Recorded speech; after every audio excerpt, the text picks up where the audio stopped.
Yeah, I work in education and in arts as well. I did work at the Glenvivian before as head of learning. Has to be something that I'm motivated by and passionate about, or something that I want to change. And then it's a lot of the time it's about assembling maybe people who can support me to do that, or whether that's through research or whether that's through the community.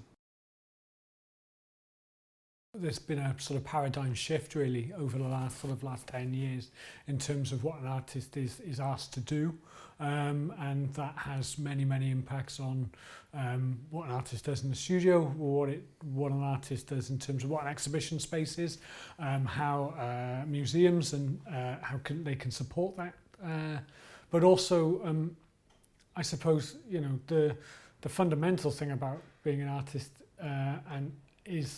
is about voice and about communication and being able to communicate that idea. And without support networks, or without funding, or without a community around you, you can't actually, you can't communicate whatever that message might be. It's never going to get out there.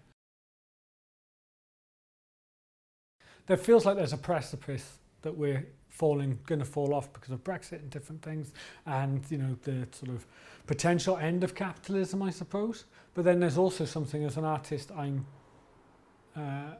interested in being able to retreat back to the studio as well, and back into artistic communities sometimes, not always the public. So that's quite a nice thing, because I work in education and with community. Sometimes it's really nice just to come and work on something and just have that moment with your peers talking about the work that you're making.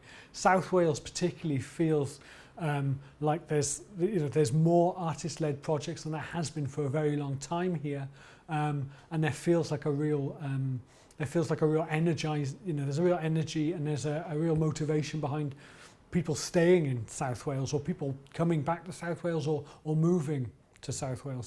So that feels exciting, and I'm interested in that further collaboration and that, and the more people and the more assembly, and the more things we can share, the better. The more plural the conversation is, the better it is. My advice for artist collectives would be to be part of a team. Like you can't do it all yourself. In terms of DIY, it's definitely do it. But I think this is a low profile thing.